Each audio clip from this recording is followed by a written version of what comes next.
Hey everyone, welcome to No Place Like Home, a North and South podcast, where we celebrate the magic and power of homemaking. I'm Megan and this is Mike, and we have been married for going on 26 years. We're the parents of 9 children. We homeschool, we work from home, and we've had a YouTube channel about our family for about 10 years now. A little over 10 years, actually. Yeah, and we're excited to be here chatting with all of you. Totally. We're actually recording a day later than we like to. This is true. We're behind. But you know what? It doesn't take long before you get behind. Yeah, well, usually we don't have a really good reason, but today we do have a good reason. We have a good reason. That's true. And we actually, if you go back to our YouTube channel, North and South, you can watch the video about this. But yeah, our last vlog. We went on a little getaway to Puerto Rico, Megan and I, and we got stranded in paradise. Yes. Because there was a huge snowstorm that hit Charlotte on the day we were supposed to be returning. A historically ginormous snowstorm. Over a foot of snow, I think, fell. Yeah. So predictably, all the airports shut down. Our flight was first delayed. Just a day. Which we thought was okay. Brilliant. No, we thought it was brilliant. Yeah, it was actually kind of awesome. But then got canceled. Which was entirely. Not as awesome. That was less awesome. And so we had to find our way home, and it spent 2 more days in Puerto Rico than we planned on. Mm-hmm. Anyways, which means we didn't get home. Everything kind of stacks from there. So we sort of got behind on recording, editing, all this stuff. But it was really fun, and you can go watch the video. It was a fun trip, but that little curveball at the end kind of, threw us for a loop. Yeah, I mean, it really was pretty brilliant. The first day when this flight got delayed, because the kids are fine. We have 2 adult children at home as well as a bunch of teenagers, and like they were running everything like champs. So they were fine. And so the first day was like, sweet, now we have more time to do fun things here in Puerto Rico. But the second day we had like packed, we were in the car, left our Airbnb, throwing all like the towels and everything all in a pile on the bed. And like, we were done. And then, got the text. Yeah, like, hey, your flight's canceled. It was a text breakup by the airline. Yeah, you're right. Jeez, come on. And I was like, Mike was driving. I'm like, oh no. So that was a little bit worse because we had to actually find a way home at that point, like, because they canceled the flight and just refunded our money. So it was like, good luck, you need to find a flight. And so that was a little stressful. Mike pulled off the freeway and we went to a parking lot. Well, anyways, I don't want to go into too much detail. We had to hurry because there were lots of other people, I think, that were trying to get to Charlotte as well. So we had to hurry up and book a ticket. Anyways, we got here. We're happy. We are happy to be back. It's nice. It was a really great trip. We actually don't do a lot of couples getaways. In the research, because today we're going to be talking about keeping the romance alive in marriage. Yep. And whatever romance even means. It was really fun. Yeah, well, it was fun to research this, but one of the things I found that said that there was like a 7-7-7 rule for couples that said every 7 days go on a date. And I was like, check. Okay. And then it was like every 7 weeks go on a getaway. And I was like, wait, 7 weeks? Like a weekend sort of. A weekend away. I'm like, 7 weeks? That's like every 2 months. Yeah. And then it was like, and every 7 months go for like a week away, a big trip. And I was like, what? Yeah. I don't know who can do that. I think the people that don't have children, so they don't really need it anyways. Maybe. We don't do many of those because in part, like it's the stress it causes. Mm-hmm. Preparing for those getaways we have to really weigh that out with if the relaxation we'll get from it, the relief we'll get from it. And we like our kids, but now that they're older, it's a lot easier, so it's not as stressful. Yeah. But when you like homeschool and things and you have a lot of kids, it's not as easy to, leave. Mm-hmm. So we made it happen. We did. It was kind of a last minute thing, and it was very romantic. And I wouldn't have said it was romantic, but now that I know what romance is, we've done definitionally, is that a word? Definitionally, I realized that it was actually quite a romantic trip. Yeah, it was fun. So it was also fun for us to talk about, Mike and I, like we said, we've been married for almost 26 years. We've been together since we were teenagers. Mm-hmm. And it was fun to talk about our courtship and our dating that continues to this day. We have a weekly date night that we really started about 15 years ago. I guess I don't know when we Yeah, started I that. know when we started because it was kind of illegal. Do you remember? Oh, because we left Elijah in charge. He was only like 9 years old. He was 9. Like that. He was a very responsible 9. He though. was, and we were very desperate to We were get very out. desperate, and we didn't have a ton of money for babysitters. We actually were doing date nights before that. Yeah. It just, we couldn't afford to always go every week. And but when he was 9, I can't believe we just revealed this. Welcome all the hateful comments. Hey, well, this is past Yeah, the, now it's like what is it? The statute of limitations. It doesn't matter anymore. He was 9, and we really left for like an hour.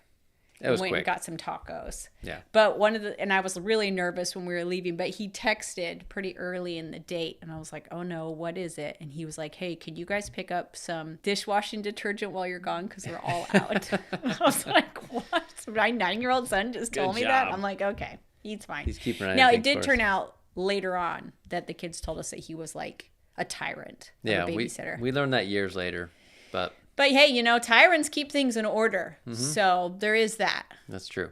We've learned that as parents too. So that's a whole different it was fun. Topic. It's been fun. And so let's, I guess, first, before we get into our topic about romance, which is fun, and dating, courtship, and marriage. And timely because Valentine's Day is coming up. Yes. Right? So, and we can maybe share some of our thoughts on Valentine's Day. But we actually wanted to, and we'll do this periodically, especially when we see some comments that we really feel like have great questions that we wanted to talk more about. Yeah. And that happened this week. Mm-hmm. So, Mike, do you want to read the comment from Ashley? I'll read the comment. Hey, and thanks, Ashley, for being so vulnerable in the comments. I know that's not easy to do. I know it's not easy to do because always have a vulnerability hangover after every time we do a podcast. Every time.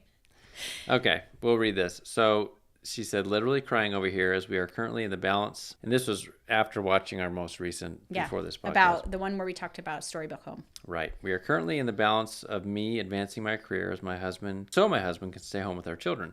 My husband's career is a complete dead end. He's at the proverbial top of his game with nowhere to go but down. I've been presented with an opportunity that will lead to senior manager in 5 years at a large corporation. It feels heavy to me, like we'd be reversing traditional roles. My heart's desire has always been to homeschool, and his job would give us that opportunity. But me, Mom, would be gone 50 hours a week while Dad homeschools and tends the house and children. I told my husband that he would be living my dream. We are so torn with what to do. Y'all have the family and life of my dreams. Thank you for your channel. Ashley, you're going to make me get a little teary. I think this is a great question for so many reasons. First of all... Or a concern, really. Yeah.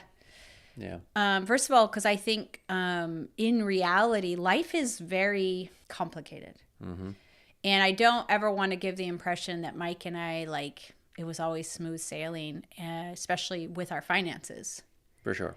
Yeah. Because you go from childhood to adulthood and you have to suddenly figure out how to support yourself. Mm-hmm. And then children come along. Yep. And also, how does that intersect with satisfaction with your job? Right. And time away from home and, financial freedom, to do other things. And so I understand that these decisions are always messy looking forward. Yep. And it always feels a lot clearer when you look back. Mm-hmm. But it doesn't feel that way when you're living through them. Because it's not a clear choice there. Because you don't know. Or a clear answer. You're having to move forward into the unknown. And when you're making these major decisions. And so I appreciate that. And I think so many of us as parents and who have a desire to be with each other and with our children, it's not always easy to know how to do that. Well, and I think also this gets to the heart of the roles as far as husband and wife and what they do. And I think what sort of hit us with this is that when we talk about these things, we're not trying to say, this is the only way that it should be done, which is mom is at home nurturing the children and dad is at work. Because life doesn't always give us that option. Mm. And so it's not like you're doing something that somehow should be guilt-inducing and that we're somehow judging people who have that and are doing that. Because we've talked about this before, history shows us that moms and wives have oftentimes worked. I think they've always worked. Well, they've always worked. I think that's and they've always, and sometimes it's for income, sometimes it's not for income. But you just have to do what is going to be best for your family. Yeah. Everyone's family, I don't know. There's obviously there's billions of different families with billions of different situations. Yeah, I think that's the first thing is women have always worked, except for maybe a very small minority of like aristocracy in history. Right.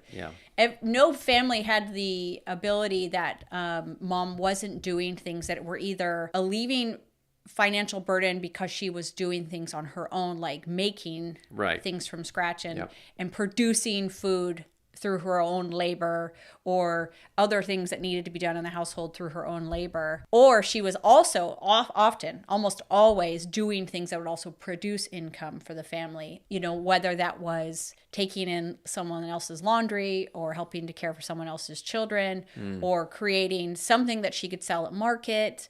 So the illusion, I think, is a 1950s illusion that like is a brand new idea. Remember last week we talked about like never was it like that, and this is a brand new idea that that families aren't together. Well, another brand new idea is that mom now doesn't have to hand wash laundry. She doesn't have to milk a cow. She doesn't have to like weave on a loom fabric, you know, all of these things that mom was doing all of the time.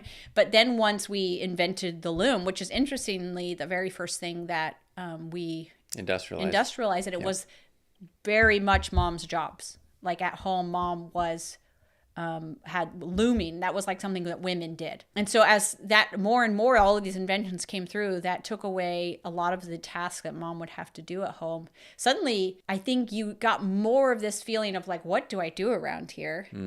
And you now have moms who are like, do I sit on the floor and play blocks with my children all day? Right. You know, is that what I do? I don't think historically a mom ever did that. She was working and her children were alongside with her, whether she was in her garden or she was in the fields or she was like at the loom or she was at the family bakery or anything along those lines. So that's the first thing. What's different in Ashley, in your case, is that you long to be home.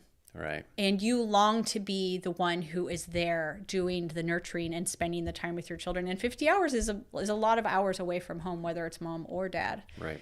And so I think the other thing is we had a lot of times where we were not in the ideal financial situation, both because our finances were incredibly tight, or because they were incredibly tight and you were not happy in the work that you were doing. Right. Many times we found ourselves in that. So we had to figure things out and we had to be creative. But also, while we were figuring things out and having to be creative in the moment, to alleviate those financial burdens and to do what we had to do, like you were saying, we were also always trying to find a way to change. Right. Just change the situation. Yeah. And I really believe that you got to do a little bit of both because it's really, really important to support your family and to provide and to you have duties that you need to fulfill. And those are important. And I think you will be blessed for doing that.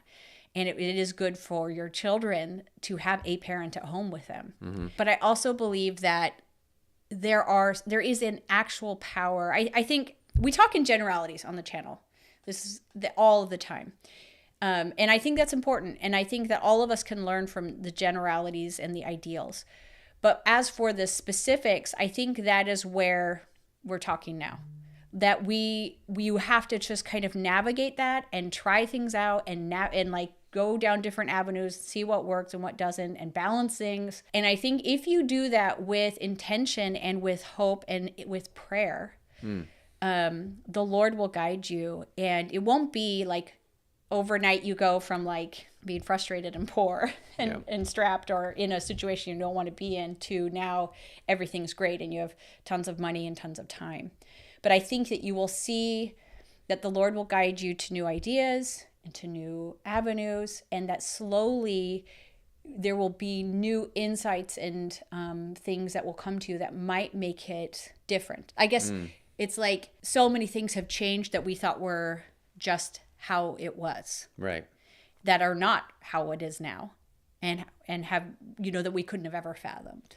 Well, and a big part of the reason they changed is because we, like you said, we were committed to living a certain way or having things a certain way as far as what we wanted as in our family. Well, we were like committed to what we wanted, the Northern Star that we were headed towards. Yeah. And so I think what you're saying is you just stay committed to that. You keep your eyes open for that. and keep that in your mind. Don't give up the idea that maybe there's a better solution, or there will be a solution down the road. Because it's also interesting, what we found is you can try to force something, and it's like square peg round hole situation, and it just isn't working. And then at some point, suddenly something changes, something shifts, and now there's just this easy sort of next step where it's a step toward the solution. You can see that, and then you take that step, and then you do the next step. And so the key is you don't need to be hitting your head against a wall or desperate about it, but you do need to know what you want and to stay kind of with your eyes open to that. Moving forward in hope. Because the solution will present itself to you, and you'll get there. But patience, which neither of us are actually good at that. No. Let's be honest, but we were always looking. I actually am remembering a conversation I had when you were, in fact, you weren't happy in your job, and you had taken a personality test. And the personality test had explained what kind of job you should be in and what kind you shouldn't. And it was like this pain point, because it was so obvious that you had no business doing what you were doing. Yeah. So we were just like, what are we going to do? And it wasn't even great for you financially. So it's like, what do we do? And it wasn't great for you financially, but you were also kind of at the top of what you could do in that business. Yeah, that's true. Yeah. And so I remember calling my friend Cherie. Her husband is very entrepreneurial. And I was just like, we were just looking. We were looking and looking, like turning over every rock, essentially. And I was calling her, and I was just like, come on, you got to give us some ideas. What are you guys doing? Because they were always doing stuff. And she did give me ideas. And literally, ultimately, the idea she gave me, when she said it, it was like a light bulb moment. Mm-hmm. And it did end up being a major change. Yeah. And so I guess the lesson from that isn't like, well, what did she tell you to do? Because it was something very specific to us. But the lesson was, keep going and hope, and in looking for answers. Not like Mike said, other times we're like, where's the answer? And I have kind of learned, I think we've both kind of learned, we're not amazing at it. Yeah. That when we're looking for an answer and it's not coming, it's because the Lord's like, because it's around the corner. It won't even make sense to you right now. Right. You don't even have a place to receive the answer. Just keep moving forward and trusting that it's all going to eventually be made known to you. Yeah. So, and it will, yeah. And I think sometimes it's little step by little step, because with this situation, it seemed like it was just an answer to kind of part of it. You're right. And then it was like, oh, maybe that's how it'll work out. But then it sort of worked out differently, but really in a great way. So anyhow, it's funny how often things lead to other things. They come in just little steps and little bites, line upon line. Yes, it's interesting. So yeah, so I'm not sure if hopefully that's an answer. But part of it is don't guilt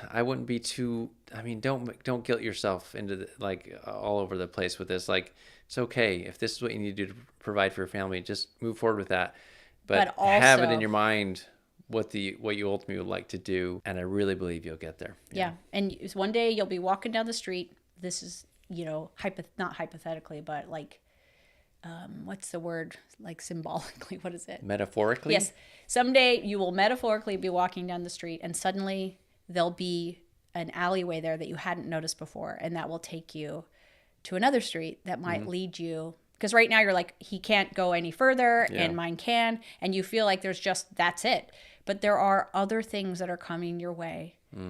Opportunities, ideas, avenues that will lead to another thing, to another thing, to another thing, until, like us, we could never have fathomed where we would be, a decade later. Yeah. Yeah.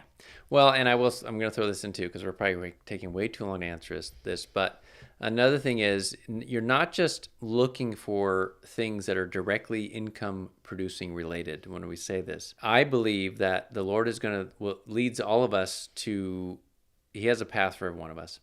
And he's going to guide you along. Some of the things that you'll feel prompted or feel guided to do, will not be directly related to solving this problem directly, but in an indirect way will, because Yeah. it'll change you along the way. That's true. So it can be something completely off in left field that You just feel you know led to you feel like do. you should do. It might be I feel like I should go serve in this food pantry for the community, what anything, and who knows what that will do for you, how it will change you, how it will serve your family, or whatever. That sounds kind of woo-woo-ish, but It's true, though, and I think we just, yeah. saw that in our lives. Yeah, it just letting God know that you would like to be in this position and that you feel like this would be best for your family. And then saying, behold the handmaid of the Lord. Like, lead me. Yeah.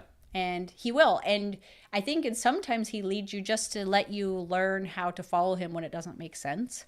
And then he will lead you again and lead you again and lead you again. And you will be taken to a land of Happiness, what's it? Milk and joy. honey. Milk and honey. Yeah, and it may be milk and honey of happiness and contentment. It doesn't necessarily mean you're going to be, Rich. you're going to be the Bill Gates rich of the world, which you don't want to be anyways, believe me. Jeez, that's a... Sorry, I shouldn't have thrown that name out there. He's this week. But there's an abundance that isn't all just money. Yeah. And you'll get there if you keep trying. Yeah. Okay. Great. Thank you, Ashley. That was a good comment and a good concern worth mentioning. And yeah, and we saw some of your others. Obviously, we take a long time to answer comments and questions, so we'll probably just stick to one. Short-winded.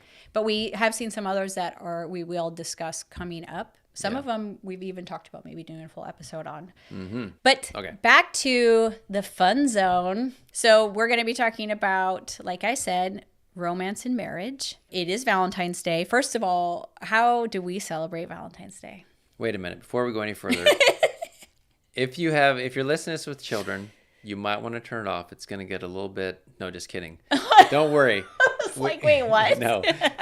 I think sometimes when people see romance or keeping things romantic in their marriage, they think there's something maybe inappropriate for kids listening. There's nothing like that here, so don't worry about it. You're not going to get anything like that. Oh, I was like really uncomfortable. It made me sweat a little bit. No, but back to, I thought you were getting uncomfortable at the question of how do we celebrate Valentine's Day? Well, we don't. No, really? We don't celebrate Valentine's Day. We might get some candies for the kids. Maybe. But we don't really do Valentine's Day, to be perfectly honest. Valentine's Day died for us when we had just Elijah, or did we also have Andrew? We had Andrew as well. If I'm thinking of what you're thinking of. And we decided, was it in College Station? It was. We lived in College Station, Texas for 1 year. Mike was working for a construction company there, and we were like, oh, it's Valentine's Day. Let's go out to dinner. We didn't have a babysitter because we hadn't planned in advance. It was a weekday. You were like 8 months pregnant at the time. Oh, with Peter? Or you were maybe seven and a half months pregnant. Okay, with Peter. And then we were like, let's go out to dinner. Yeah. And we were like, oh, we heard about this nice restaurant. So we drove over there and they were like, are you kidding? Scram. We're totally packed. And we're like, oh, okay. So then we tried another restaurant and another restaurant. Everywhere was packed. Yeah, it was ridiculous. Until we ended up at IHOP. Very romantic place. By the we way. ended up at IHOP and we waited... Which is the International House of Pancakes, for those that aren't in the United States. It's a very highbrow establishment. Yes, it's very, very fancy. No, we got there and we sat for 90 minutes to get our pancakes. Forever. Because everybody else that hadn't made plans for Valentine's Day was also at IHOP, the last restaurant in town. It's all the people who don't plan ahead. These days we would have just gone home. I don't know what we were thinking. But we realized that night that we don't like crowds. We don't like lines. And we don't have any particular affection for that day. It's really for, I think, people who are maybe new together, dating and maybe you're different, but for us, we're like, never again. Yeah. We will never go out on Valentine's Day again. And I think we've kept that promise. Unless it happens to be on a Friday. Yeah. When we do our normal but even then, we're driving off. Listen, oh no, it's Valentine's I know, but the kind of Day. restaurants we eat at are not the kind that people need to make reservations for You're or right. get that busy. So it's You're okay. Right. So another thing, we don't like Valentine's Day. And as we were talking about this, we do a date night each week. But I was like, what is romance? And how are we romantic? And I'm like, right. I don't think that's really our thing. But I was happy because when I imagine romance, it's like red roses and a fancy candlelight dinner in a fancy restaurant and a red dress. All dressed up. Yep. Yeah, and like sunsets soft music and jazz, saxophones. Yeah, smooth jazz for sure. And dancing or something. I don't know. High heels. Yeah. I was just thinking of everything I don't do. Rose petals, like leading to the whatever, Yeah, that's true. There. To the whatever. Yeah. Keeping it appropriate. But we don't like roses and like that's just not, we don't do that. No, we don't identify with that. We've never been like that type of couple. And but we did talk about some things that maybe do feel romantic to us if we think back. Because it's not like we don't feel excited to be married to each other. Yeah, so it made us actually think about what do we actually do. We love going any sort of outdoor space together, whether it's a hike and a drive or stopping on the drive and looking out at a beautiful view. Yeah. Nature to us is kind of romantic. Yes, we realize like, I do feel romantic when we were in something beautiful together, right? Looking at something beautiful together. A big one for us, and I didn't know why when we were talking about it that day, but we love to go to new places. Mm-hmm. So like we literally, our date nights are like us driving to a small town near or far from us. Mm-hmm. And we don't even usually get out. Oh, we just drive through. We drive through the town. We're like, we look at the houses. We look at like what real estate is listed here, how much that house is cost in this area. That's a cool house. Or every once in a while we'll get out if there's a house for sale that's empty and we'll look at it. You're right. We'll look in the windows and you realize someone actually lives there and you got to run. Or you're like, I think it's haunted. So that's what we do a lot of the time. And interestingly, since that conversation, as I've done more research into what creates a romantic feeling in marriage, what creates bonds that are very sustaining and lasting, there's actually science behind why that feels romantic to us. We've been doing science this whole time. We've been doing science. Date nights are really important because, and we're going to go over why even more, and hopefully convince you that they are. But it doesn't have to be something fancy. It doesn't have to be something even away from home. But it does need to be something that is set aside and almost untouchably. Right. Like this is when it happens all the time, untouchable, because it's so easy to say like, all right, well, that's fine. Like to let something else get in the way. And you're like, well, we'll just do a date night another night of the week. But it doesn't seem to, at least for us, work. No. And so ours is like Friday night is date night. Yeah. And like one of the ways we've like really like incentivized our kids to like date night is they do not get like, we're pretty tight with screen time at our house and what they can do on screens during the week. But we say on Friday night, it's unlimited screen time. Like while we're on our date, you can play games, you can watch movies, and they all have to be out in the fam room though. Yes, we have some rules around these about what sort of things they can watch and play. But it's like I love date night. When are you leaving on your date, mom and dad? Like, are you ready to go yet? Because they really wanted their screen time. And so that has created for everybody something we're all looking forward to. But sometimes we're only gone for, even now, because we don't need babysitters, but sometimes we're only gone for 90 minutes. Sometimes we're gone for 4 hours. But either way, it happens. And so like if somebody's like, hey, can you do this on Friday night? So often like church ladies plan things, friend groups plan things. We do double dates. But we rarely though. Yeah, rarely. We say no. We say I can't that night. I have something. And I don't have to explain what it is. I just say I can't that night. I have something. Mm-hmm. Nobody asks me, but that's what I have. And the kids will know that too. They'll say, can I do this on that night? I'm like, well, we have date night, so we won't be able to pick you up or drop you off from this time to this time. So you'll have to figure that out. Sometimes we have to work around that a little bit, but we are so protective of date night. Mm-hmm. Now, we do it every week because why wouldn't you? But if you can't, just because of other situations, bi-weekly is also a good idea. And I also read that, or just saying the last day of every month is our date night. Just so it happens, it's going to happen, and you show up for each other on that day. Right. So now I wanted to talk about some of the things that are important parts of making a successful date night or just general courtship in marriage that creates romance. Right. Yeah.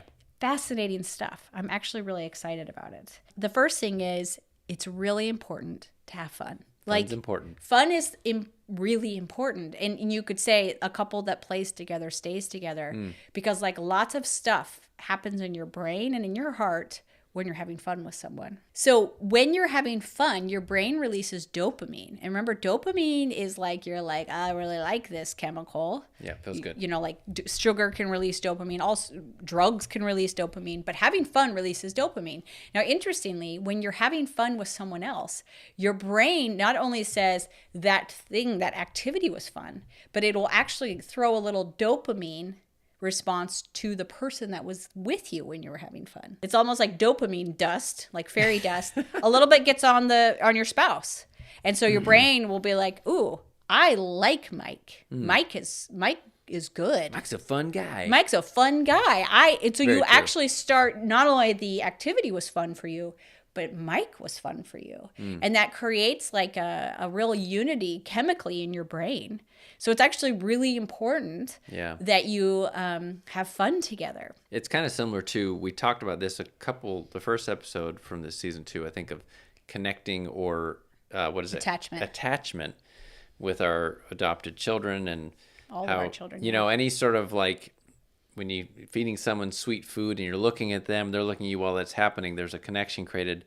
Similar situation here, right? Because you want to be attached with your spouse too. That's part of super romance, important. I think. Yeah. And so those fun experiences are going to do that. Now, I think what's interesting about it doesn't have to be huge fun things. We're not talking about like jumping on an airplane, skydiving, or something like that. Yeah, even in the research, playfulness and laughter. Like laughter, when you're laughing with someone, whether it's a funny movie you're watching together or you're laughing over something you both find funny as a joke, you're being playful for one another. That actually builds a lot of trust and a lot of safety. And it's hard to feel romance for someone you don't feel safe with.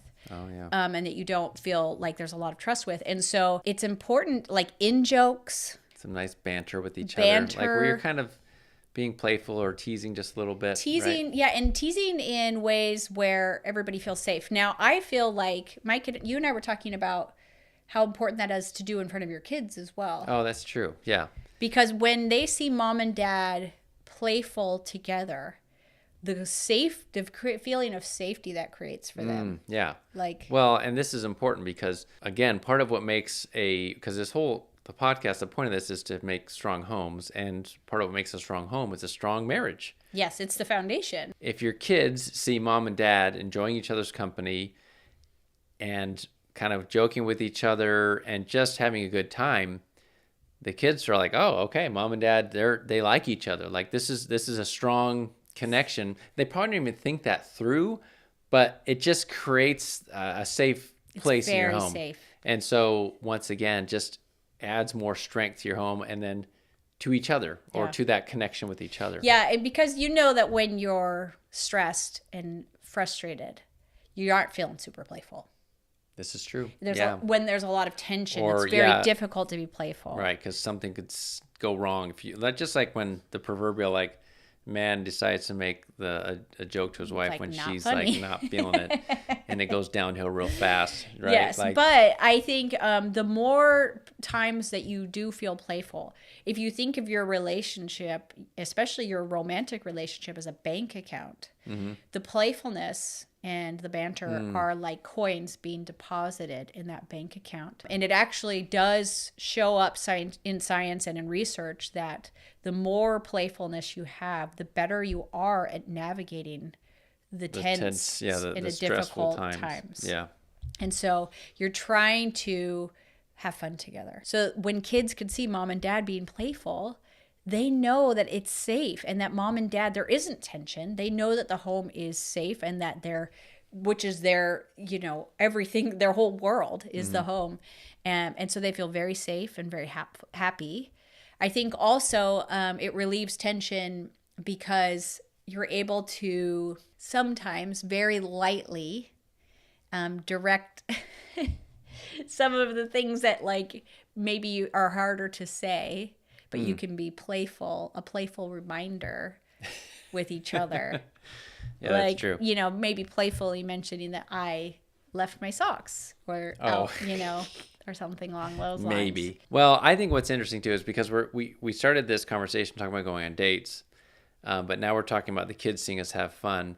So what's great about, I think, this concept, and really what I think applies to romance in all ways, is that it doesn't just happen when you're by yourselves on a date. That's right. So the romance or the connection should be there should be a deposit, like Megan said, in that bank account all the time.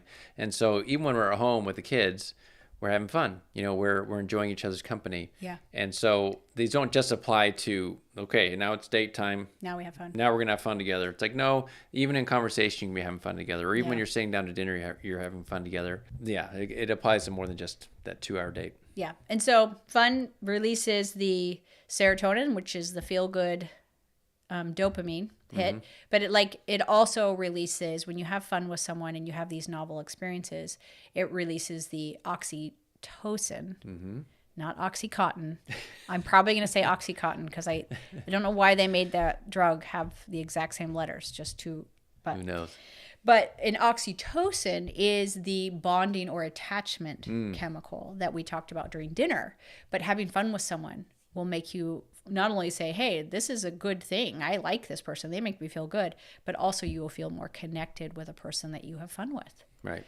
So that's really important. Now, we don't have, like we said, we don't have fun dates like we're riding roller coasters or we're like going like roller skating. We have roller skated. We have roller skated. We just only a few times, but we don't do that usually. But our fun is we do have a ridiculous level of banter on our dates. That's true. Like it is like we think we're like on some sort of like comedy show.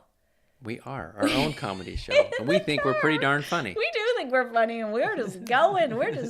And it would be so embarrassing if anybody saw it because it's probably really dumb. So fun is important because it's creating a novelty as well. So new things are fun.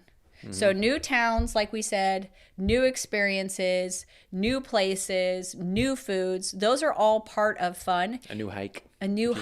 Seeing new things. Novelty is another important part of fun and of connection. So early dating and early marriage feels so romantic because everything is novel. It's all new. Everything is new.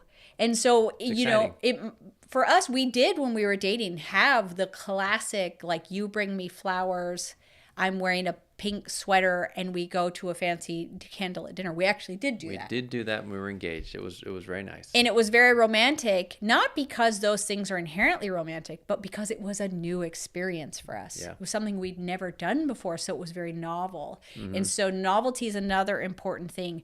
Often marriage becomes quite routine. Yep. And if you don't do new things, you might feel a little less romantic. So have fun, be playful, and do new things. New things like... Or even like something new within the thing you usually do. I mean, it doesn't have to be groundbreakingly like new. Like you try a new restaurant. Yeah. We never do that. We hate it. So I'm we telling always you, regret it. I know we always regret it. Got to we go to our same taco place. Yeah, we get the same thing every week. Because anytime we go anywhere new, we're really frustrated. Megan, and sad. we're breaking our own rules here. But we do always go for new drives. Mm-hmm. We do go to. This is sad. Maybe it's not sad, but we go to thrift stores. We do. We find new ones to go to. We go to new thrift stores, but a thrift store is always new because there's new stuff there every time. That's true. We don't buy anything. We almost never buy anything at a thrift store. But we don't spend a lot of money on dates. No, we go and get our tacos, and we go to a thrift store or an antiques mall, and we walk around and we look at some stuff, and then we leave. And we laugh. We laugh a lot at those thrift stores. One of our favorite things to do is like, how in the world did this product ever get made? Like what was the thought process when this was made and then was purchased? I know how it ended up here, but like, how did it even get made in the first place? Who was saying, please make this product? I'm dying to have this thing. Yeah. So we laugh a lot when we look at record covers. We laugh about those. We laugh about books that we find.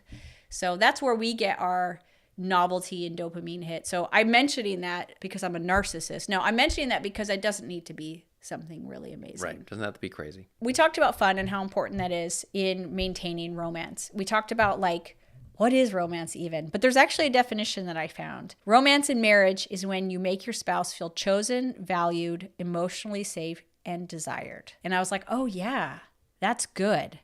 Romance could be at that fancy date because they feel chosen, valued, safe, and desired. Right. Right. And so, but it could also be in a million other ways.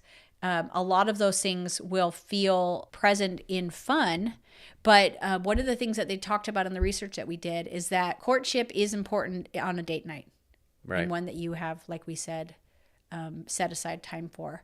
But where it really matters is in the everyday. Right. Which is interesting because those date nights are not going to be very effective if the rest of the week you're like frigid towards one another. That's true. You haven't put any money in that bank account. Now, some weeks are like that because somebody's out of town or like people are sick or whatever. But if that happens consistently over time, those date nights are going to become quite uncomfortable. And they may not happen at all. Yeah, that's true. I think you might actually start avoiding them. Yeah. And so if you're like, dude, I don't want to do a date night because it would just be awkward. We wouldn't know what to say. Right. That's because you need to start doing these little everyday things, this romance in the reality of life. Mm-hmm. And so what are some of the things that we found? Does the research say, how do you do that? How do you bring romance into every day with work and kids and all of the other things we have to do? So it talks about, I think, having just little things like eye contact on a regular basis, checking in with each other on a somewhat regular basis, you know, and just seeing how they're doing. Yeah, like whether that's a text or like a how call did that call or, go? Like if I notice Mike's on a business call, a work call, I'm like, how did that go? Mm-hmm. You know, what did you think about that? Yeah. Sometimes it's that awkward of a question, but I'm just essentially saying like, how are you? Yeah, constantly sort of connecting with each other in one form or fashion. I think also another one is just having conversations that aren't stressful. I don't know, that are connecting but not heavy. Yeah, that's true. You can really, it can be hard if every interaction is intense. Right. Yeah. So yeah, interactions that are meaningful but not heavy. And I think that takes a level of maturity to say like, now is probably not the time. Oh, right. Like to get into this. Yeah, now let's like that's really hard sometimes. I think especially as women, we are very aware of our emotions and we would like to discuss them. Mm-hmm. But also maybe it takes a level of maturity to say maybe this isn't the time because either maybe I'm overreacting, right, or maybe he just isn't ready for that. Like we're in a moment where it just wouldn't be a great time to talk about that. That's true. At least for me. I have a hard time waiting. But I think also, like you said, if somebody's at work, you can't be constantly checking in with them. But I think it's knowing what's happening at work that day for them, instead of like, so you're like, oh, how did that meeting go that you had? Or like, how's that project coming along? Or like, so what's going on with what's his name, that sort of thing.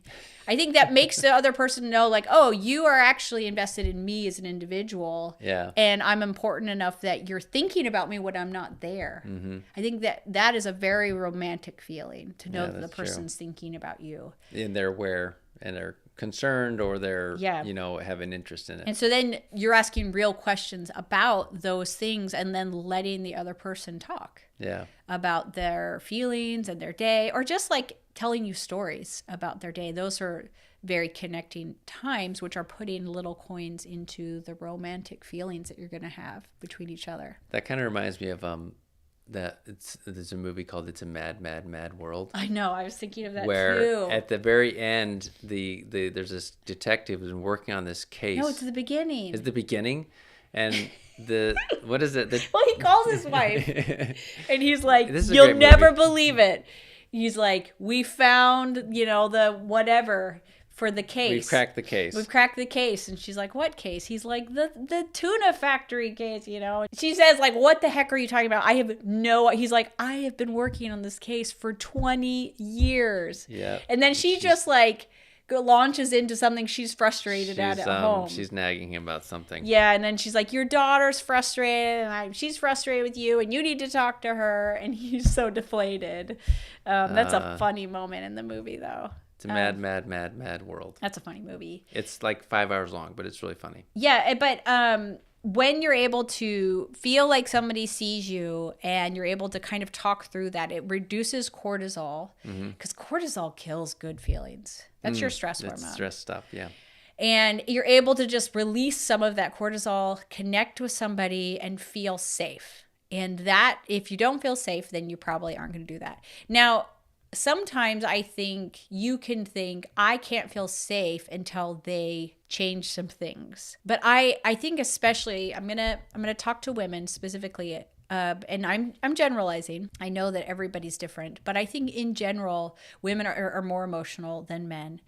And we have a lot of feelings about things. And so we want to get through those feelings. We want our husbands to understand our feelings and to validate our feelings. And I think that is can be very stressful for our husbands.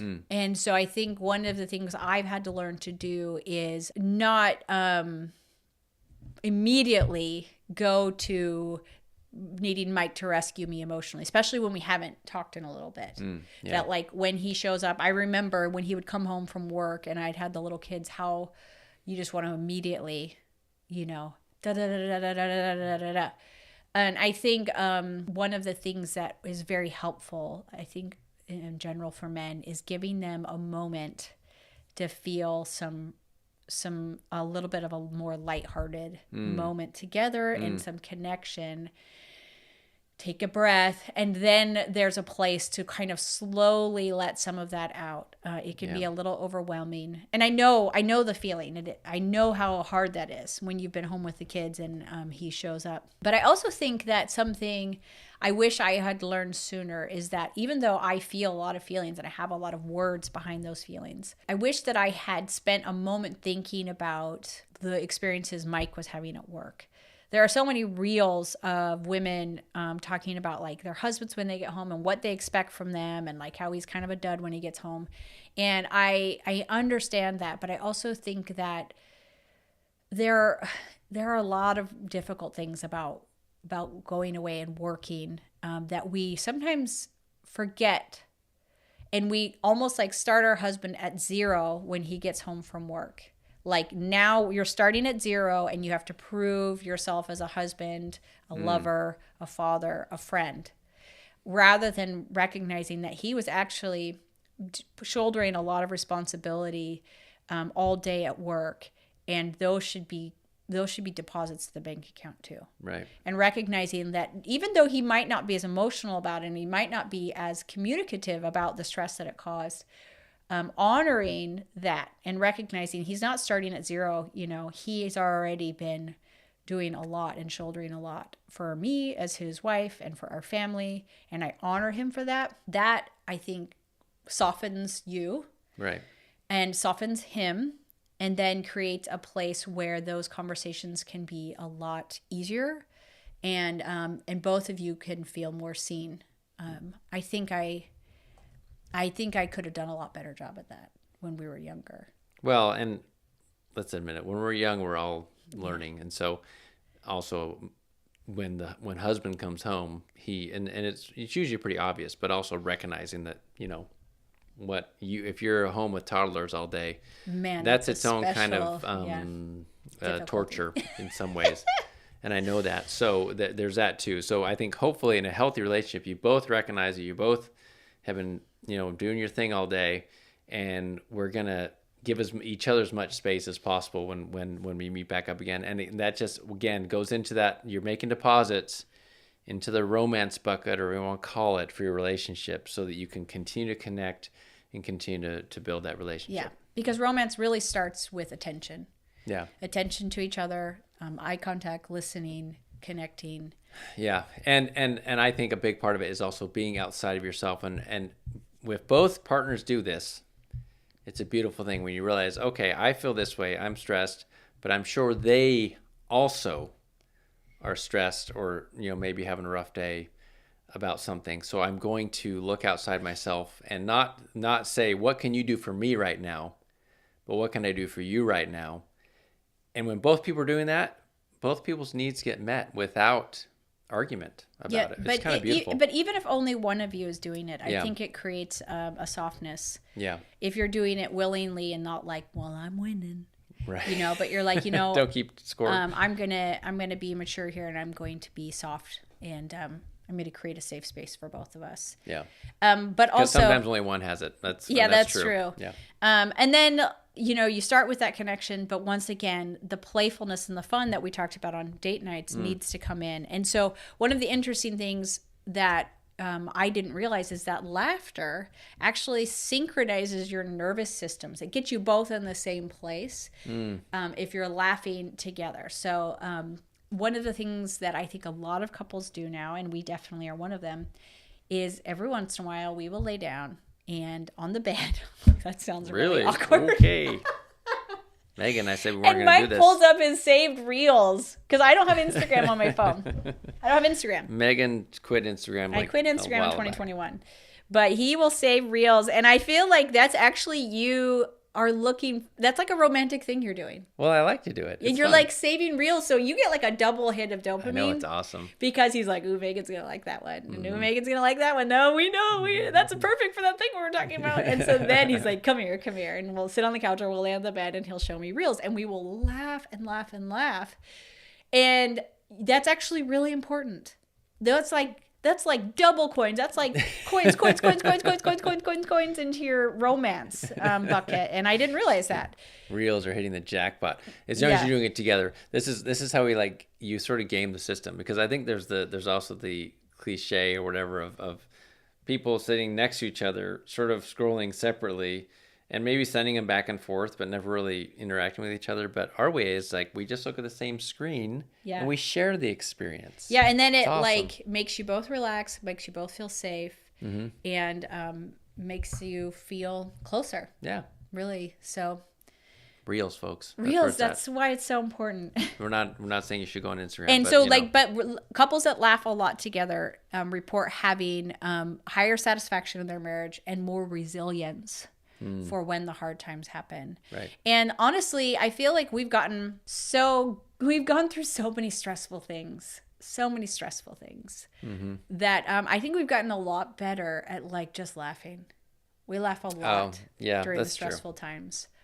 We're like, are you kidding me? And we will just laugh and laugh and laugh at really stressful things. And like, I really do feel like all of that laughter has also made it so that like when we got the text that we were stuck in Puerto Rico, that our flight was canceled, and that we needed to hurry and buy another flight. And find another place, like a place to stay and extend the car rental, all that stuff. Yeah, oh yeah, there was a bunch of things to do. Spend more money. We had enough money in the bank account emotionally. Which one? Oh, emotionally. Romantically. Not in our actual bank account, but in that we could just kind of take a deep breath and just like, all right. We just felt resilient, I think, in that moment. And that is a really satisfying place to get to, because that wasn't always true. Yeah. And I do think, speaking of resilience and speaking of times when that's really hard, in the airport the next day, we had bought really cheap tickets. And so we were in the section of the airport with lots of young families. Oh, that's true. Yeah. Because young families don't typically have a lot of money. And when they're traveling together, they got to get the cheapest tickets. And we're still there. But who are we kidding? It wasn't just because we bought it last minute. But we saw so many young families that day. And a lot of them, toddlers don't like traveling. Let's be honest. So there was a lot babies don't either. No, or babies. There was a lot of meltdowns going on. Mm-hmm.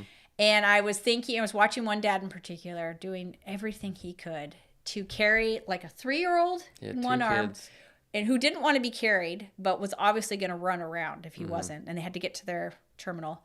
And then he had like an 18-month-old, and she was losing it. Yeah. But the kind of thing where you can't do anything for her. Mm-hmm. And so he's carrying them both, and she's wailing, and everybody in the whole airport's watching them. I'm like, oh my gosh, the level of stress hormone and cortisol in his body right now is so high. It's and real. so eventually he was very calm. He eventually stopped and put her down on the ground, and she like rolled around and kicked and screamed until she finally got quiet. And he just sort of stood there. watched. He just stood there, and the mom stood like 20 yards ahead with the other kids. And they both just stood there. And I thought, oh my gosh, the resilience this is building in this guy, the reserves of patience. He's run out. Yeah. But he's pushing his patience deeper than it's ever gone before, and he will be able to keep that. Though tonight he's probably gonna like break down. Yeah. But he picked her up and she started screaming and writhing again, and he just kept going. Yeah. But I thought about that, and I thought some people would look at that and be like, "Oh man, I'm never gonna have kids. They ruin everything." And it's like, well, there's two things that I want to say to that. First of all, Are we going off the rails here yes, with this romance thing? Yes. Okay. Two things, because I mentioned the word resilience. I see. He, like I said, is growing in that moment. When you're a teenager, you can't handle anything that makes you uncomfortable. You're like, I'm so tired. Oh my gosh, I can't go. I didn't get enough sleep last night, and like I'm hungry, and like that's this is teenager. Megan's teenager voice. By Yes, the way. That's always good. Yes, so that's teenager, right? And then you have children, and you're like, I can't, and they're like, well, you got to, because I'm gonna make you, right? Like I remember. I can't stay up anymore. Yeah, I remember the night Elijah was not sleeping still, and I literally prayed to God, and I said, hey, I can't do it another night. I need him to sleep through the night. So I have a lot of faith in your power. Will you please make Elijah my first baby? Because I'm in teenager mode still, right? I had Elijah when I was 22. Will you please make him sleep through the night? Because I really need to sleep. And I actually got a very clear answer. The voice in my head said, he's not going to sleep through the night, but you're going to be okay. And that's not the answer I wanted. But I was like, okay. That pushed me to become a better, deeper, more resilient human. And so that dad that day, gosh, is he getting pushed? Mm-hmm. This is from us all watching training him. Yes. Emotionally. But he gets, the thing that's brilliant about that, he gets to keep that. That's a gift to be pushed that hard that he gets to keep. He will now be a more resilient human. Second thing is that people aren't thinking about when they're watching that and like, ugh, you ever heard of birth control? Because we had people say that to us all the time in the grocery store and stuff. In that moment, it's difficult. But I promise you, even probably not too long after that, he has joyous moments with that sweet baby. Oh, yeah, for sure. That bring him so much love and joy. He just gets to, his eyes sparkle with the experiences he gets to have with that sweet baby girl. So anyways, resilience, the gifts of being pushed and handling it. When you handle it like that, or, you know, there will be many times when you'll get pushed to the edge and you won't handle it so well.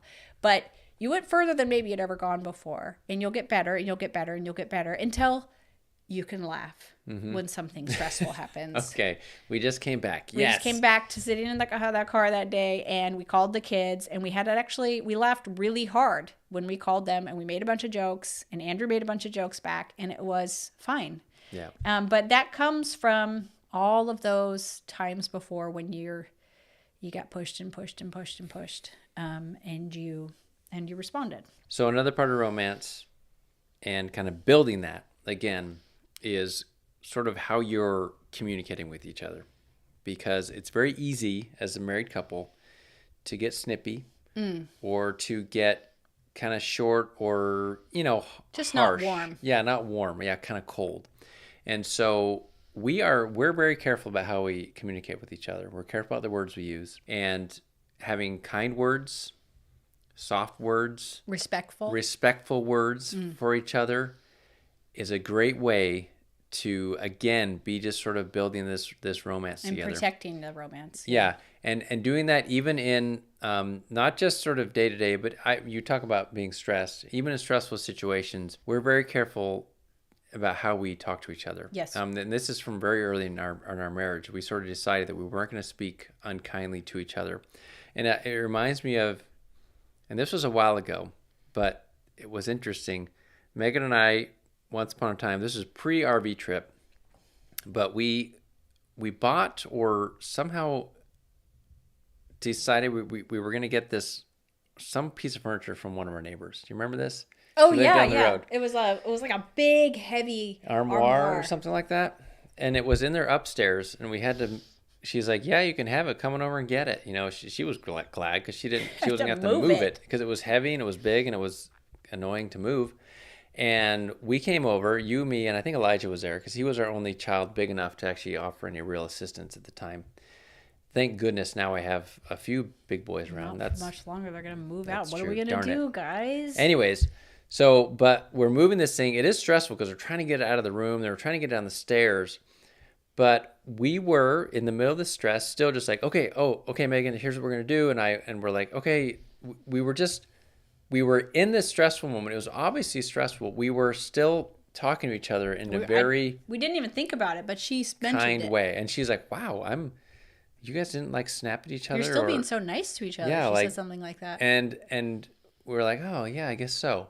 And it really does make a difference because you're not having to apologize later, which is what you should do, but there isn't this sort of underlying tension. Well, and so, I will say that you said from early in our marriage, I think there's two things to that. You came much, much gentler to our relationship than I did. I came from a friend group and maybe even a family where we were very sarcastic and we called each other names. And I did that very early. Like, we'd been together for like weeks. And you were like, wow, that was mean. Oh. And I was like, what? That's just how I talk. And I was always punching you. Do you remember? Yeah, I do. You're like, I don't really like that. You always punch me all the time. That makes me sound like a wimp when you say that, though. But well, no, I just didn't think you think it was fun as I thought it was. Yeah, it didn't seem playful. All the time with my friends, we called each other names. And so that was the first thing. You brought that in, a very gentle, and even though you're very playful and you tease me, it's a very safe teasing. Right. And then also when we got married, I had been around enough women to see that it was very common for the conversation to turn and everybody to complain about their husbands. Okay. And so this is a good point because this sort of language applies even when you're not with each other. Yes. Right. And I just decided because of I had taken a film theory class, and in the film theory class they talked about this idea of language and how your brain doesn't actually believe something fully until there are words put to it. And so I thought I just decided that I would never ever talk bad about you to anyone ever. Now there's a caveat here. Ooh, what's it? Well, Mike is a healthy, normal individual. He's not a perfect husband, but he's not abusive. He's not, there's nothing like that going on. And so obviously if you're in an abusive situation, you should be telling someone. Right. You're not protecting the abuser. Yeah. But a normal, imperfect human marriage, not a alien marriage. I don't know why I said human, but Gorillas, we're all human is what I mean. I decided I would never share anything negative that he had done or said. I would never say anything, that I would keep it between us. And I found very quickly that by not saying it, it didn't grow. We have this idea that if I talk it out with a friend, it will diminish. But I actually don't know if that's true. I actually think it grows. And you have all probably experienced this as girlfriends. You're sitting around and you're talking about someone and you think it's going to make you feel better, but actually gets you all worked up again. Yeah. And so I'm kind of a downer for other wives because there are absolutely times when you're hanging out with women, everybody starts to say why their husband's the worst. Or just there's things that I'm speaking of hyperbole, but I don't say anything, which makes people feel kind of uncomfortable because it's they kind of feel guilty or what's going on. But I do. Is it so bad over there? She can't say anything. And I believe it has been very, very protective for us. For sure. Because I don't think that men typically do that. I've never, honestly, never might be a strong word, but it's very, very rare if a man Have you ever? No, like I would be surprised if you've ever. The only time it's like sometimes they might like jokingly say, oh, the wife, sort of thing, but nothing ever serious or actually where it feels like they're really like going serious about it or complaining about something their wives are. Yeah, it's not that it doesn't happen, but I've never really experienced it. Yeah, and so I do think that's something typically over on the female side, and I speak only respectfully of you and gently and approvingly of you, and it has made my attention to the good grow, and the things and the things that are imperfect about you diminish. Right, even though they aren't actually diminishing. I do think they are in a way, because I don't pay as much attention to them. And then if there is anything, we discuss it. Yeah. But then we also, thankfully, Mike studied marriage, family, and human development for his undergraduate degree at BYU. And he had to read all of these books on marriage. And we learned, like, in the first year of our marriage, about how to speak gently and respectfully, even during conflict. Right. Even when things are difficult. And one of the things we learn to do is there are certain things that you can say when you're in a fight. You're like, sorry, I was really mad, that you could apologize for. But the wound doesn't just go away because you apologize and because you said, oh, I said it when I was mad. I didn't really mean it. They're too wounding. Right. They hurt. They sting too much. And they can eventually heal, but it takes a lot longer than you think it might. Yeah. And if you do it enough, they can kind of string together and just keep someone perpetually wounded. And so those are things that should never be said. Those are things that are not protecting them as an individual, as a person. And it's kind of different for everybody, but for men, it's typically saying stuff about their ability to provide or to be protective of you. Yeah, these like low blows. Very low blows. That can really hurt. Can hurt really bad. And so we don't do that. And then also, we try really hard. I think we've gotten pretty good at it now. When we are talking, we acknowledge that these are feelings and not facts. Right. And that they might not be accurate. Right. And we've gotten so good at it that I feel like we have the conversations by ourselves now and don't have to bring as many things to each other. Yeah. You learn to say, it feels like yeah. you never do this. Instead of, you never do this. Right. Like, when do you ever do this? It says, I know I'm probably wrong, but lately I just feel like you never help with this. Yeah. Or it feels like, and it's probably not true, we're creating a safe place for the other person to keep their self-respect. It's probably not true, but it seems like I'm the only one, ... Yeah. Or something along those lines. And keeping the ability to be gentle. You can't be romantic with someone you don't feel safe with. Mm-hmm. You can't, because romance requires a vulnerability. And laughter and playfulness and all of those things are vulnerable and fun. But you can't even get there if you're just been hurt too much. Right. And so now I don't think there's like a point of no return. I think you can slowly build those things back up and you can get better. Because you're still defensive and you still have big emotions during those difficult conversations. Yeah. But you get through that phase of the conversation more quickly. People lower their defenses. People get a little bit more gentle a lot more quickly if you speak respectfully and you speak in ways that protect the other person still. Nothing kills romance faster than resentment. And unresolved resentment. Mm-hmm. You can't be playful. You don't think they're funny. You don't think the jokes are fun. They do sting. And so it's important to have those conversations. It's not avoiding conflict. It's just making sure that the conflict can stay gentle and respectful, and you can talk openly. Right. And I do think that the more playfulness you have before that, the safer you feel. And the more trust you have that we're on the same team. Well, that's a big one, yeah. But we're getting into lots of like relational things here. I guess they all relate. But... Yeah, well, that's and another thing that we found and that I found so fascinating in romance is that you do need to feel on the same team. And so one of the ways you do that is, whether this is through date nights or just lifestyle, is you're supposed to be learning things and having new experiences together. We talked about novelty, but actually working out together, Yep. learning a new skill together, going on an adventure together, like Right. as it creates that feeling of we are on the same team and we have a shared identity, Right. having goals together. I know so many couples forget that they need to do that. When you're getting married, you have such a shared identity as being a new couple and starting your life together. And then you can start to become more parallel. Yeah, right. And so that's actually something that you can just plan. And I think sometimes we have vacations together. And so you have all of this fun and then the vacation's over and then you're like, oh, you know, you have the post-vacation depression. Yeah. So that might not be as effective as let's learn a new skill together. Let's play pickleball.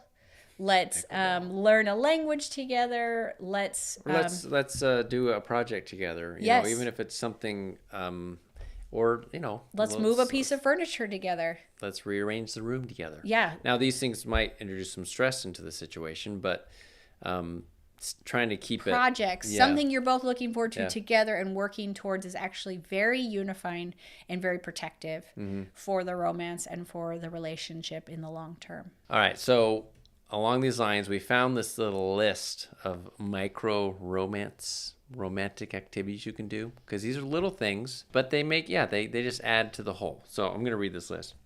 Eye contact. Oh, sorry. There we go. We're looking at each other. Kind touch. That's important. We do that all the time. There you go. That's great. I hope everyone's watching the video. Thank yous. That goes with the Scene. and also the just the kind words. You know, that's true. We are polite with each other. We say thank you Thank and you you're for welcome. saying so. Yeah.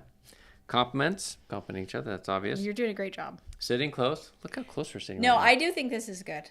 now. I think that one of the things when you're dating and you're everything is new, you're like inseparable. It's true. And like I've seen it Physically. with my teenagers. I'm like, maybe don't sit so close on the couch during that movie. To that girl. But like Oh, how boy. then you get married and you're just like, I'm gonna sit over here on this recliner and you're gonna sit over there, or like you're at church and like I'll sit on one end of the kids and you sit on the other. I think that you will actually find that there's just a natural response to sitting close, thigh to thigh, to someone that will make you feel. That's a little micro romance. That's interesting. That's good. Small surprises. Surprise. This can be fun. I was thinking, this made me think of, there's also the meme or the reel that goes around with that scene from Dirty Dancing where she's like, you're crazy or you're wild. You're wild. And they put over like when you say, let's start a Netflix show after 9 o'clock or something like that. Or let's like go to the grocery store or something. Yeah. Or Anyways, so That is a funny but little reel. things like, hey, why don't we go grab a Coke Zero at Chick-fil-A together? You know, I don't know, little things like that. Those are fun. That's very romantic. You're right. Okay, last one, brief check-ins. We kind of talked about this earlier. Just sort of checking how in with are each ya? other. Yeah, how you doing? And I think that goes with eye contact and like Yeah. Just those just little like a stop, like, oh hey, how are you? Yeah, and it's you acknowledging the other person, and obviously you're Smile. thinking about them, you're mindful of them. Yeah, because it's so easy. Like I'm doing all this stuff, and then they're doing, and then they come in, and you're like, oh hey, and then you realize I didn't even look at you. Like, Right. hi, Right. I like you. I'll see you later. That's really sometimes how it is. Yeah, that's good. So, brief check-ins. So romance, it is such a joy to. I think that like we talked and joked about how we don't like Valentine's Day, and how we don't do roses. Like you don't bring me flowers anymore. You don't sing me love songs. It's a great Neil Diamond song. Okay, I couldn't remember the next line. It's a great song. But it actually isn't just those are maybe for some people those fill the bank account. But there's actually all of these other things that we've talked about today. The novelty, doing new things together, laughing together, playing together, growing together, learning new things together, and then obviously sharing small daily positive words and affection that will build a general romantic feeling and a closeness that it brings such a resilience. And so when we sat down and talked about like, we were very happy and we're very in love in ways that I didn't expect when I was growing up to be after 26 years. But so then you're like, but we don't ever do anything romantic. We just go and get tacos and go for a drive.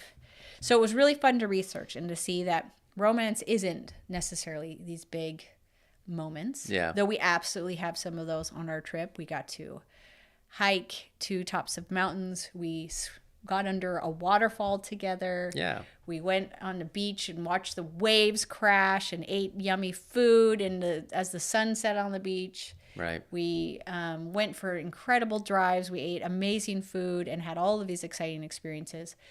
But I really found that when I got home, the place I love to be with you the most is here. And so I think those experiences are fun and can be very rewarding. Right. But it's actually all of the little things that you do every day and throughout your weeks that build the resilient romantic feelings that you have and that really are the glue. Romance is important. Yeah, it is. Yeah. And attraction is important. And we didn't even get into some of the things I've learned as a woman and how I can keep that healthy as my, gosh, I just opened a whole can of worms and you're like, wait, what are you talking about? I do want to talk about that someday as a woman and how you keep that alive and keep what alive? The flame, the attraction. Okay. Yeah. That physical bond that you have as a couple, which sometimes isn't as natural for women, especially as we age. But I do have thoughts on that. But all of those other things have created such a bond for us and such a resilience that I'm really grateful for. Right. And like you said, that our kids are grateful for. We had a friend ask us not too long ago. He had been talking to one of our teenagers. He's a bishop or a pastor over him, and he was like talking about, he was surprised that he really looks forward to getting married. And he was like, how do you instill that in your kids, the desire to get married? And we were like, I don't know. I guess, I don't know, we said to him in the moment, but we've thought about it a lot since then. And I think probably we make it look pretty good because every week we leave together on a date. Yeah. We are always having fun together. We're hugging. We're talking to each other. We're playful with each other. And I'm sure it looks pretty fun. Yeah. And what a gift that you can give your kids as you continue to work on and build. No marriage is perfect. In fact, thinking that a marriage needs to be perfect is actually a pretty dangerous place to be. Right. But as you build these little things that you do and add them more and more, that bank account will get fuller and fuller until you can make some withdrawals on that, and it can be really, really great and can make your home a really safe and happy place to be in. So, right. Marriage, it's the best. Romance. Love you. Love you too. So, we just made some eye contact. It was pretty great. We had some good eye contact.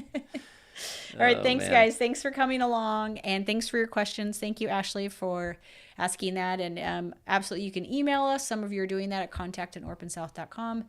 You can make comments right here. And I know some of you are not a fan, and that's okay. We're not making it for you. Sorry. We're making it for those of you out there who are interested in homemaking and building a family and doing so, I think, probably in partnership with God. So thanks for coming along, and we'll see you next time with a vlog and more talks, more podcasts. So until then, bye. Bye.